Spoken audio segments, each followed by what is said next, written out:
Welcome back to the session. हम लोग mathematics का सीरीज स्टार्ट किए थे ऑनलाइन माध्यम से। आपको पता है कि कुछ चैप्टर्स हमने कराए भी थे आपको, परम्यूटेशन, कॉम्बिनेशन, बाइनोमियल थ्योरम और प्रोबेबिलिटी हमने शुरू कर दिया था। कुछ कॉन्सेप्ट प्रोबेबिलिटी के भी कर लिए थे हमने, जैसे coins related questions, dice related questions, साथ में प्लेइंग कार्ड्स से रिलेटेड क्वेश्चन और बैग बॉल्स की कहानी भी मैंने आपको करा दी थी और बताया था ये बहुत इंपॉर्टेंट भी है। एक बहुत इंपॉर्टेंट अनाउंसमेंट आप सबके सामने है, चाहे वो एनडीए के एस्पिरेंट हो, एयरफोर्स के हो या सीडीएस के हो, क्योंकि अभी लॉकडाउन चल रहा है तो इतना जल्दी शायद हम अभी ऑफलाइन आपसे नहीं मिल पा रहे हैं। तो उसके लिए हमने पूरा सेटअप तैयार किया है, लाइव क्लास के माध्यम से पूरी फैकल्टीज आपको अब मिलेंगी और ये सबके लिए होगा, ओपन प्लेटफॉर्म है तो सभी लोग देख सकते हैं। आप मैक्सिमम लोगों तक एक बात पहुंचाइए। जिस तरीके से टीचर आपको यहाँ क्लासरूम में बैठ के पढ़ाते थे, आपके डाउट्स देखते थे, आपको प्रॉब्लम सॉल्व कराते थे, वो सारी चीजें अब आपको ऑनलाइन प्लेटफॉर्म पे मिलेंगी लाइव माध्यम से। साथ में मॉक टेस्ट वगैरह का पूरा प्लान हो चुका है आपका। हर सैटरडे अभी मॉक टेस्ट भी कराएंगे और मुझे अगर नीड लगा तो डेली बेसिस पे हम ऐसा कुछ करेंगे, कुछ क्वेश्चंस आपके डिस्कस करा दिए जाएं ताकि आप में कॉन्फिडेंस बिल्डअप होता रहे। ये ध्यान दीजिएगा, ये 2 महीने इतना इंपॉर्टेंट आपकी लाइफ के लिए है। जितने भी एनडीए एस्पिरेंट है जिनका एनडीए 1 2020 और एनडीए 2 2020 का पेपर एक साथ मर्ज हो गया है, जो 6 सितंबर को होने को तय किया गया यूपीएससी के द्वारा, ये बहुत क्रूशियल टाइम है आपके लिए। इतना इंपॉर्टेंट है आपके फ्यूचर के लिए कि 24 घंटे में जितना भी आप समय दे पा रहे हो, ये समझ लो उतना कम है। बहुत ज्यादा इस पे डिटेल में नहीं बता सकते एग्जामिनेशन में, क्योंकि प्लानिंग कैसी है, पढ़ाई में क्या होना चाहिए, बेनिफिट्स क्या क्या होने वाले हैं। मैं बिल्कुल इस लेक्चर के बाद एक वीडियो आपके साथ लेकर मिलूंगा, पूरी प्लानिंग बताऊंगा, क्योंकि अभी हम मैथमेटिक्स का सीरीज पढ़ रहे हैं तो यहाँ पे अगर मैंने डिटेल में बताना शुरू किया तो 5, 7, 10 मिनट तो वही आपका चला जाएगा। तो मैं कोशिश करूंगा कि पढ़ाई से हट के वो सेशन में रखूं आप सबके लिए और पूरी एक प्रॉपर प्लानिंग बताऊं कि किस तरीके से इस 2 महीने का यूज करना और कितना इंपॉर्टेंट है और कितना खराब भी हो गया है कि एक साथ पेपर को मर्ज कर दिया गया है। तो बिना टाइम वेस्ट करते हुए हम लोग बढ़ेंगे आगे प्रोबेबिलिटी के क्वेश्चंस के अगले कॉन्सेप्ट पे। अगला जो कॉन्सेप्ट मैं आपके सामने लेकर आया हूं ये भी बहुत इंपॉर्टेंट है, आपके एग्जामिनेशन में पूछा गया है, एयरफोर्स एक्स ग्रुप में बहुत बार आया है और एनडीए में कई बार एग्जाम्स में क्वेश्चंस देखे गए। जो नॉर्मल ईयर्स है या लीप ईयर है, ऑर्डिनरी ईयर या लीप ईयर पे क्वेश्चंस बनता है और उसके बाद जो मंथ होते हैं उन मंथ पे जाके भी क्वेश्चन बना हुआ है। तो बात करेंगे, थोड़ा हम जानेंगे कि ऑर्डिनरी ईयर तो सबको पता है, जो सामान्य साल होता है, जो आपका सामान्य साल होता है, ठीक है, एकदम सामान्य वर्ष होगा आपका, वो 365 डेज का होता है। कितने का? 365 डेज का होता है। अब 365 डेज में देखिएगा होता कैसे है ये। अगर इसमें हम देखें एक सप्ताह में 7 दिन होते हैं, तो अगर हम इसको देखें तो 52 सप्ताह हो गए हैं। कितने हो गए आप देख लो, 52 सप्ताह हो गए। तो 52 इंटू अगर हम 7 कर देते हैं तो 7 2 जा 14, 7 5 जा 35, 6, 364 डेज निकल गए। मतलब जो ऑर्डिनरी ईयर है, सामान्य वर्ष है आपका, उसमें ये फिक्स है कि 52 क्या होंगे? सप्ताह होगा,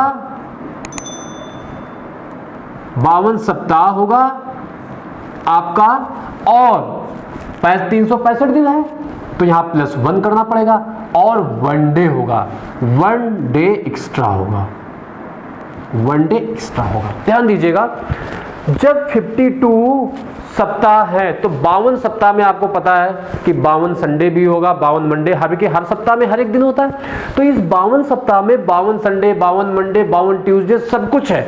लेकिन अब कहानी बनेगी, यहां एक दिन जो एक्स्ट्रा हो गया है, जो एक दिन एक्स्ट्रा हुआ है, तो इसी पे सवाल आपके एग्जाम में पूछा जाता है कि इन ऑर्डिनरी ईयर, सामान्य वर्ष में, अगर देखिए 52वें सप्ताह की बात तो नहीं करेगा, इसके पहले भी नहीं करेगा क्योंकि वो सब फिक्स है, वो श्योर इवेंट, अगर करता भी है तो पक्की घटना है जिसकी प्रोबेबिलिटी 1 हो जाएगी। लेकिन अब बात करेगा कौन सा सप्ताह शुरू हुआ 52 के बाद? 53वां, 53rd वीक की बात करेगा। 53rd कि जो 53वां सप्ताह होगा आपका, उस सप्ताह में जो 53वां सप्ताह होगा आपका, उस सप्ताह में जो पहला दिन होगा, भाई एक ही दिन तो एक्स्ट्रा है, ध्यान दीजिए यहाँ पे, तो वो दिन क्या होगा? संडे होगा, मंडे होगा, ट्यूसडे होगा, क्या होगा? तो अब हमें नहीं पता कि 53rd जो वीक होगा, जो 53वां सप्ताह होगा आपका, उसमें संडे आना या मंडे आना या क्या आना हमें नहीं पता। लेकिन अगर प्रोबेबिलिटी मान लो पूछी जाए कि संडे आए, उसकी प्रोबेबिलिटी बताओ, किसकी? संडे आने की प्रायिकता बताओ, प्रोबेबिलिटी बताओ, तो क्या करोगे आप जानते हो एक हफ्ते की बात हो रही है ना, 53वें संडे की, मतलब सप्ताह की बात हो रही है। जब सप्ताह का बात होता है तो 7 दिन होता है, एक टोटल 7 दिन है जो नीचे होगा। और अब कहा संडे, तो जो एक दिन एक्स्ट्रा है तो वो एक दिन संडे हो सकता, मंडे हो सकता, ट्यूसडे, हमें पहले से नहीं फिक्स है, वो कोई भी हो सकता है। तो एक संडे भी एक हो सकता है। अगर यहाँ पे मंडे कह देता, ऐसा भी हो सकता है, वो मंडे भी बोल देता आपसे, तो जब मंडे कहता तो उसका भी 1/7 हो जाता। मतलब 53rd अगर कह दे, ध्यान दीजिए 53rd जरूर कहना चाहिए उसको, और ऑर्डिनरी ईयर, सामान्य वर्ष कह दे। दो चीज ध्यान रखिए, 53rd वीक की बात करें और ऑर्डिनरी ईयर की बात करें। उसके बाद कुछ भी पूछे, संडे आने की, 53वें संडे, मंडे, कुछ भी, 1/7 आपको याद रखना है। लेकिन कभी कभी बच्चा जल्दबाजी में 1/7 और 2/7 याद कर लेता है और फिर एग्जाम में भूल जाता है कि ऑर्डिनरी ईयर का था या लीप ईयर का था। तो ये ऑर्डिनरी ईयर का 1/7 आया, कैसे आया मैंने ये एक्सप्लेन कर दिया आपके सामने। बट अगर यहीं पे अगर वो लीप ईयर कह दे, ऑर्डिनरी ईयर की जगह सॉरी, अगर ऑर्डिनरी ईयर की जगह वो लीप ईयर कर दे,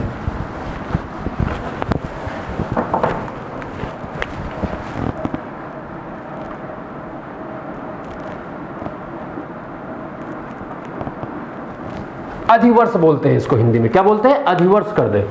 तो लीप ईयर जब करेगा वो, तो किस तरीके से क्वेश्चन बनाएगा? तो हमें सबसे पहले पता होना चाहिए लीप ईयर में कितने दिन होते हैं। तो 365 नॉर्मल होते हैं, और आपको पता है जब लीप ईयर होता है तो टोटल 366 डेज हो जाते हैं। कितने?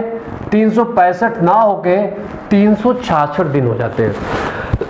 सॉरी, ये 366 दिन कैसे हो गए, उनके बारे में थोड़ा डिटेल में चर्चा करेंगे। भाई हुआ कैसे, ये अचानक लीप ईयर कहां से आया, अधिवर्ष कहां से आ गया, और 366 दिन कैसे होता क्या है? जो सामान्य साल अभी इसके पहले मैंने बताया था, वो एक साल जो होता है वो 365 डेज का होता है बेटा, और साथ में 6 आवर्स होता है। हम इस 6 आवर्स को छोड़ देते हैं, अगर नॉर्मल ईयर की बात करते हैं तो इस 6 घंटे को छोड़ देते हैं। लेकिन फिर दूसरे साल क्या होगा? फिर 365 दिन आएगा, 365 डेज हो गए इसमें, और फिर 6 आवर्स आएगा। फिर अगले साल 365 दिन होगा फिर आपका सेम, और फिर 6 आवर्स आएगा।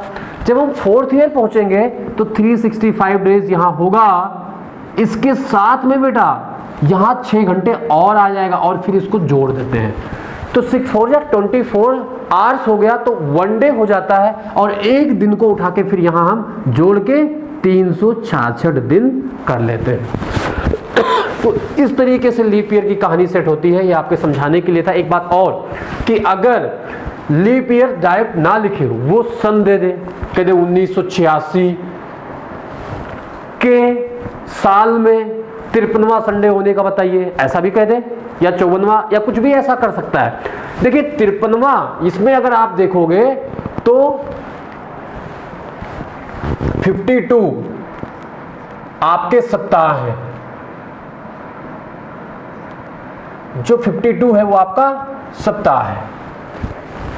तो 52 इंटू 2 करोगे तो आपको पता है ये 364 आएगा, 364 आ जाएगा। 52 सप्ताह तो होते ही होते हैं, 2 दिन एक्स्ट्रा बचेगा। 64 है ना, 364, यहाँ 66 है, ये 2 डेज एक्स्ट्रा है। कितने दिन? 2 डेज एक्स्ट्रा आ गया। जब लीप ईयर की बात की गई तो 2 डेज एक्स्ट्रा आ गया। अगर हम सामान्य साल की बात करते हैं तो उसमें 1 दिन एक्स्ट्रा आता है। तो यानी 53वां स्टार्ट होने में 52वां सप्ताह तो फिक्स है, 53वां में 2 दिन है, वहां 1 दिन था। तो कभी 53वां कंप्लीट नहीं होगा किसी भी साल में। ऐसा नहीं हो सकता कि 53rd वीक यानी 53 सप्ताह कंप्लीट हो गया, अब 54वां सप्ताह कभी हो ही नहीं सकता है, किसी कैलेंडर में ऐसा आया नहीं। तो वो सब इम्पॉसिबल इवेंट होंगी, चाहे वो फिर 54वां कहे, 55वां कहे, ये सब इम्पॉसिबल है, जिनकी प्रोबेबिलिटी क्या? 0। और ये एग्जाम में आ सकता है क्वेश्चन, ध्यान रखिएगा। एक बात और, हम कैसे पता करें अगर नहीं बोला है कि लीप ईयर है या ऑर्डिनरी ईयर?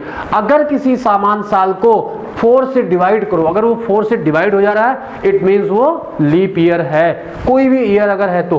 बट अगर वो सेंचुरी है, जैसे मैंने कहा 2000, ये एक सेंचुरी को शो करता है, समझ में बात आ रही है? तो अगर वो सेंचुरी है तो उसको 400 से डिवाइड होना पड़ेगा। अगर वो 400 से वो सेंचुरी डिवाइड हो जा रही है तो आप मानेंगे वो लीप ईयर कंसीडर किया जाएगा, अदरवाइज वो ऑर्डिनरी ईयर के जैसा लगेगा, जैसा अभी मैं पीछे बताया था। तो आगे बढ़ेंगे, लीप ईयर की कहानी देखेंगे। अब देखिए, आपको लीप ईयर की कहानी मैंने बताई आई कैसे, इसको इरेज कर देता हूं और देखिए कि क्या फर्क पड़ा कि जब 52 सप्ताह हुआ तो 53वां स्टार्ट होगा, 53rd में 2 दिन एक्स्ट्रा है। अब वो 2 दिन क्या हो सकता है 53rd में?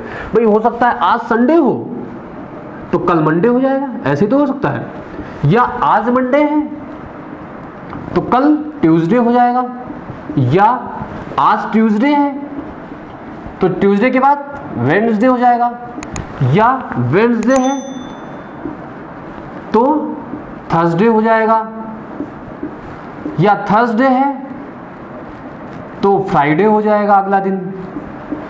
पहला दिन अगर फ्राइडे है तो अगला दिन सैटरडे हो जाएगा, और अगर पहला दिन सैटरडे है तो दूसरा दिन संडे हो जाएगा, और फिर संडे तो फिर मंडे, फिर वही शुरू हो जाएगा।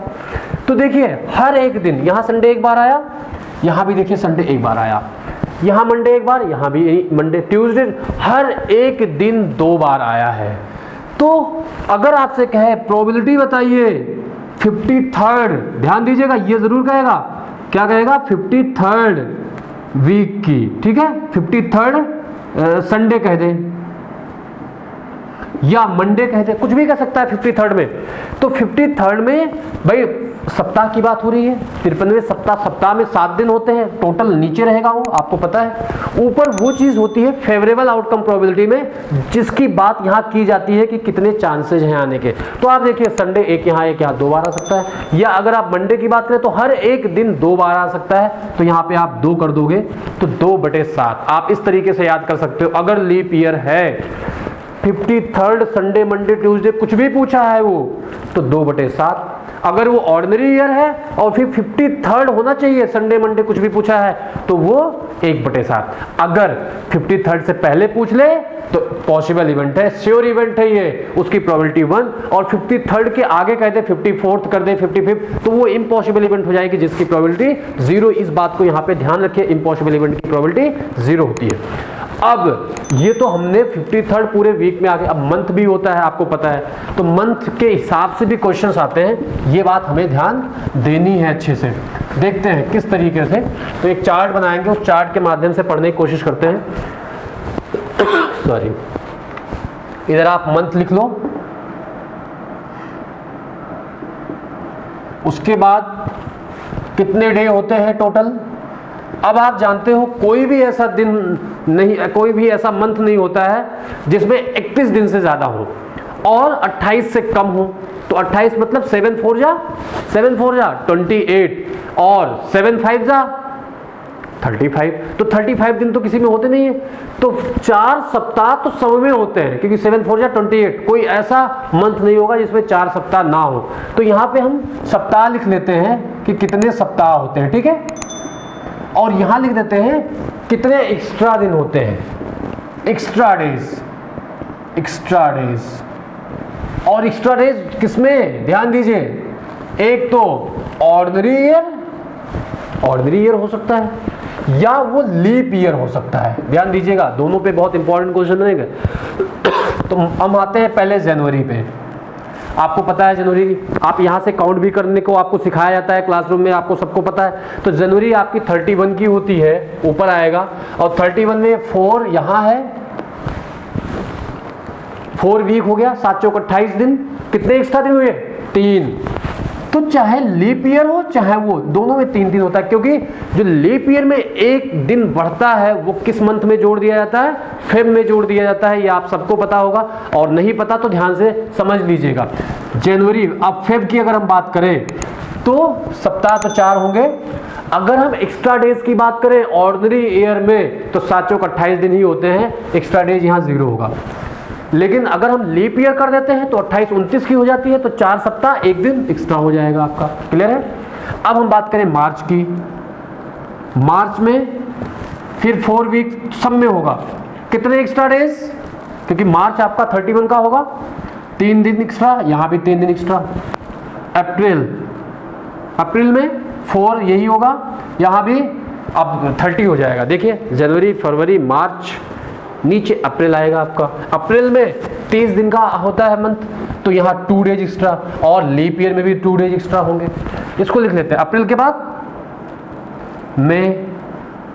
मई 4 वीक तो होंगे ही होंगे, 3 डेज एक्स्ट्रा होंगे, 31 दिन का होता है मई आपका, यहाँ भी 3। जून में आ जाइए आप, 4, यहाँ 30 का होता है, तो जून आपका 2 हो जाएगा यहाँ पे। जुलाई 4, जनवरी, फरवरी, मार्च, अप्रैल, मई, जून, जुलाई 31 का, तो 3 हो जाएंगे। अगस्त जो होता है वो आपका, फिर वो वापस से काउंट उसी पे करते हो, वो भी 31, तो 4, 3। सितंबर 30 का होता है, तो यहाँ 2 कर दोगे। सितंबर के बाद अक्टूबर 31 का होगा। नवंबर होगा आपका वो 30 का होगा, तो 2 डेज यहाँ एक्स्ट्रा आ जाएंगे। आप यहाँ देखो दिसंबर में 4 डेज और 31 का होता है, तो 3 डेज, ये 4 वीक्स है, ठीक है। तो आपने देखा कि हर एक मंथ में 4 सप्ताह फिक्स हैं। तो स्टार्ट कौन सा हो रहा है, कौन सा सप्ताह स्टार्ट होगा, 5वां सप्ताह स्टार्ट होगा। 5th संडे होगा, मंडे होगा, ट्यूसडे होगा, वेडनेसडे, कुछ भी हो सकता है। तो ध्यान दीजिए, अगर हम कह दें कि लीप ईयर है, इन अ लीप ईयर, ध्यान दीजिए लीप ईयर में है, यहाँ पे क्वेश्चन बना, क्वेश्चन क्या बना कि find the probability of 5th 5वां मंडे होने की प्रायिकता बताइए। किसमें, लीप ईयर में। तो भाई अब 5वां सप्ताह है ना, तो सप्ताह में कितने दिन, 7, वो आप नीचे लिखोगे, टोटल 7 होगा। ऊपर क्या लिखते हो आप, ऊपर वो चीज मेंशन करते हो जिसमें एक्स्ट्रा डेज होते हैं, आने की पॉसिबिलिटी होती है। तो देखिए यहाँ से 3 दिन एक्स्ट्रा है, तो 3 बार, जैसे वहां 2 दिन एक्स्ट्रा था ना पिछले वाले में लीप ईयर में बताया था, संडे, मंडे, फिर ट्यूसडे, फिर आज अगर ट्यूसडे है तो कल वेडनेसडे। तो जितने एक्स्ट्रा दिन है, हर दिन उतनी बार रिपीट हो सकता है। जैसे हमने कहा 3 दिन एक्स्ट्रा है, तो 3 दिन तो कुछ भी हो सकता है, आज संडे तो कल मंडे, फिर ट्यूसडे, या आज संडे नहीं मान लो मंडे, तो मंडे, ट्यूसडे, वेडनेसडे, या मान लो आज ट्यूसडे है तो ट्यूसडे, वेडनेसडे, थर्सडे। तो आप देख लिए कि संडे 3 बार आ गया, मंडे आपका 3 बार आ गया। तो ऐसे सारे जो भी दिन है वो रिपीट होंगे। तो जितने दिन हैं यहाँ एक्स्ट्रा, उतनी बार वो दिन 5वें सप्ताह में आ सकते हैं। ये फेवरेबल आउटकम है। तो कहा 5th मंडे आने की प्रोबेबिलिटी बताओ। मंथ कौन सा है, इन मंथ ऑफ मार्च कह दिया उसने। क्या कह दिया, मार्च के महीने में 5वां सोमवार होने की प्रायिकता बताओ जब वो लीप ईयर हो। अब देखिए मार्च है ये, यहाँ पे चाहे लीप ईयर हो चाहे ऑर्डिनरी हो, एक्स्ट्रा डेज 3 होते हैं, तो 3 बार, चाहे संडे पूछता, मंडे, कुछ भी पूछता, 3/7। एक बात और दिमाग में बैठा लो, ये जो एक्स्ट्रा डेज लिखे हैं ना, ये जो एक्स्ट्रा डेज मैंने लिख दिए हैं आपको, इतना अपॉन 7 कर देना है अगर उसने किसी मंथ में जाके पूछा है। जैसे अगर कहते प्रोबेबिलिटी बताइए 5th संडे की, किस मंथ में, फेब में, फरवरी में 5वां रविवार आने की प्रायिकता बताओ।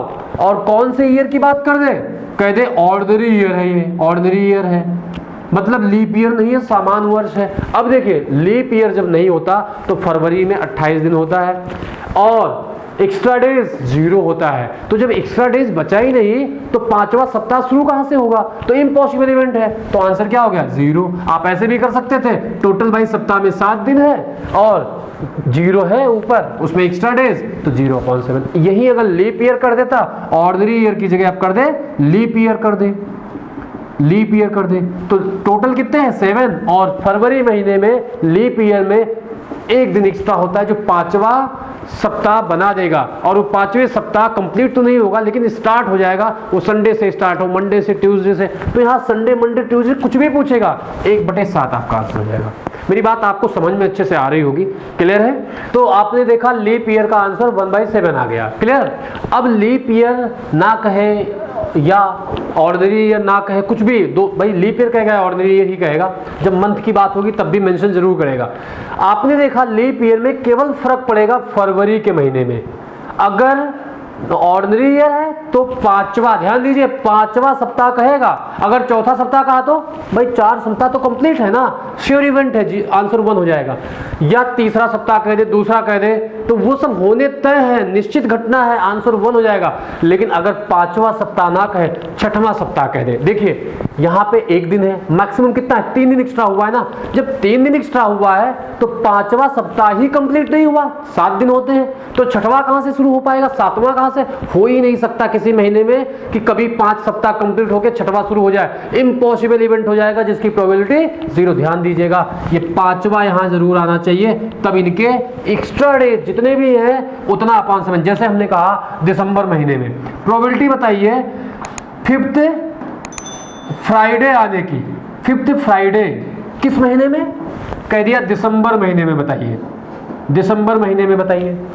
तो दिसंबर महीने में 5th फ्राइडे, आप देखिए ऑर्डिनरी ईयर कहे या लीप ईयर कुछ भी कहे, दोनों में 3 डेज एक्स्ट्रा है ना आपके, तो टोटल भाई सप्ताह में 7 दिन होते हैं, एक्स्ट्रा डेज 3। तो आपको करना क्या है, हमेशा ऐसे क्वेश्चंस करते समय नीचे तो 7 रखना है और ऊपर वो चीज लेनी है जो एक्स्ट्रा डेज है। चाहे मंथ वाले में मैंने बताया या मैंने उधर लीप ईयर या ऑर्डिनरी ईयर में बताया था कि जब लीप ईयर था उसमें 2 दिन एक्स्ट्रा थे आपके, तो 2/7 हो रहा था। कब, जब 53वां सप्ताह की बात करा था, 53rd, क्योंकि 52 वीक तो होते हैं, चाहे ऑर्डिनरी ईयर हो चाहे लीप ईयर हो। स्टार्ट होता है 53वां संडे, मंडे, ट्यूसडे, तो उसका लीप ईयर का 2/7 आंसर था, ऑर्डिनरी ईयर का 1/7 है। और अगर मंथ की बात कर लेता है तो जो एक्स्ट्रा डेज है बेटा उतना अपॉन 7 कर देना है, आपका आंसर आ जाएगा। एयरफोर्स एक्स ग्रुप के लिए मोस्ट टेंटेटिव क्वेश्चन है ये, यहां से बन सकते हैं, डायरेक्ट एग्जाम में आपको मिलेंगे, लेकिन एनडीए में भी आपको मंथ में देखने को कोई भी क्वेश्चन मिल सकता है। तो आज का कॉन्सेप्ट इन पे था। अगला जो स्टार्ट हो रहा है लेक्चर प्रोबेबिलिटी पे,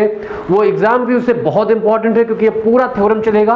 पहले सेट से रिलेटेड सारे क्वेश्चंस हम लोग करेंगे। बहुत सारी घटनाएं हैं, इंडिपेंडेंट इवेंट्स होती हैं, एग्जॉस्टिव इवेंट होती है, म्यूचुअली एक्सक्लूसिव इवेंट होती है, उनके बारे में बात करके उन पे क्वेश्चंस करके, और फिर जो थ्योरम्स हैं जैसे लॉ ऑफ टोटल प्रोबेबिलिटी का कुल प्रायिकता का नियम, वेज थ्योरम का आता है, बाइनोमियल थ्योरम का भी यूज होके क्वेश्चंस बनते हैं वहां पे, तो वो सारे हम 2 लेक्चर्स में कंप्लीट कर ले जाएंगे। ठीक है, ये बेसिक थे, जानने बहुत जरूरी है, यहां से कोई सवाल बनते हैं आपके। एक बात फिर मैं आपसे कह दूं कि ये टाइम जो आपको मिला है इतना इंपॉर्टेंट है कि आप गोल्डन टाइम भी कह सकते हो और बहुत खराब समय भी कह सकते हो, क्योंकि दोनों पेपर का एक साथ होने का मतलब, अगर पेपर खराब हुआ आपका तो दोनों में फेल हो जाओगे आप, और अगर पेपर आपने मेहनत करके इस 2 महीने में अच्छा कर लिया तो आप दोनों एग्जाम में पास होने के पूरे चांसेस बन जाएंगे। आप घर पे रहिए, पढ़ते रहिए। मैं कोशिश यही कर रहा हूं आपके सामने उपस्थित होने का अगले लेक्चर में कि लाइव माध्यम से मैं जुड़ूं और आपके पास एटलीस्ट 10 to 15 आवर्स पहले पूरा शेड्यूल में भेज दूंगा कि लाइव क्लास में कौन कौन से सर आने वाले हैं। आप अपने नोट्स को प्रॉपर प्रिपेयर करिए और उसके हिसाब से अपनी प्रैक्टिस जारी रखिए। जब तक घर में रहिए, अच्छे से पढ़ते रहिए बेटा। अगर कोई भी डाउट्स इनमें आया है आपको तो कमेंट के सेक्शन के थ्रू बताइए। पिछले जितने भी वीडियोज हैं, अगर नए बच्चे आप हैं तो आपको डिस्क्रिप्शन बॉक्स में सारे वीडियोज के लिंक मिल जाएंगे, आप उन वीडियोज को जरूर देखें। और लगातार, मैंने कहा ना, ये 24 घंटे ही डिसाइड करेंगे 2 महीने में कि किस तरीके से ये डेली बेसिस पे आपने 24 आवर्स को यूज किया है। अगर आप 6 घंटे अपने सोने का निकाल देते हैं, उसके बाद जो 18 घंटे बचते हैं उनमें कितना पढ़ाई पे देते हो और कितना फिजूल चीजों पे अपना टाइम वेस्ट करते हो, यही आपके सिलेक्शन को आपका डिसाइड करेगा, जो भी आगे का फ्यूचर होगा। मैं फिर एक बार बता दूं कि बहुत ज्यादा रिपीटर हो या अभी फ्रेशर हो, ज्यादा फर्क नहीं पड़ने वाला है, क्योंकि इस लॉकडाउन में सभी एक लेवल पे आ चुके हैं। बहुत सारे बच्चे जो पढ़ रहे थे उनका तो ठीक है, लेकिन बहुत सारे बच्चे कंफ्यूज हो गए हैं काफी सिलेबस को लेकर। तो आपको जीरो से लगातार मेहनत करने की जरूरत है। अगर आपको लगता है ये चैप्टर आपको आ रहा है, आपने भी प्रैक्टिस नहीं किया है, तो एक बार प्रैक्टिस करके देखिए क्या उनके क्वेश्चन क्वेश्चंस आप कर पा रहे हैं, नहीं तो अभी से जुड़ जाइए और जीरो से सारे चैप्टर्स आप कंप्लीट कर सकते हैं, क्योंकि 60 डेज बहुत होते हैं। 60 डेज में अगर आप अपने आप को ठान ले कि मुझे एनडीए क्रैक करना है या अभी एयरफोर्स के एग्जाम्स होंगे, बिल्कुल ये बात पक्की है कि पहले नहीं हो सकता। आपको जैसे पता है कि बहुत सारे एग्जाम्स होने वाले थे, रोक दिए गए हैं, तो आपकी जो एयरफोर्स एक्स या वाई ग्रुप के एग्जामिनेशन है वो भी आपका सितंबर या सितंबर के बाद ही होगा, उसके पहले नहीं होना है। तो आपके पास भी 2 महीने समय है एयरफोर्स वाले बच्चों के लिए, आप जीरो से एकदम अच्छे से लग जाइए। हम आपके सामने फिर एक बार दोहराएंगे कि जितने भी हम लोग कनेक्टिविटी के माध्यम से लगातार नहीं जुड़ पा रहे थे, लगातार जुड़ने के लिए लाइव क्लास के माध्यम से पर डे 4 आवर्स और 4 आवर्स के अलावा भी अगर एक्स्ट्रा क्लास की नीड पड़ी हम आपको प्रोवाइड करेंगे। प्रॉपर पीडीएफ होगा, मॉक टेस्ट कराया जाएगा।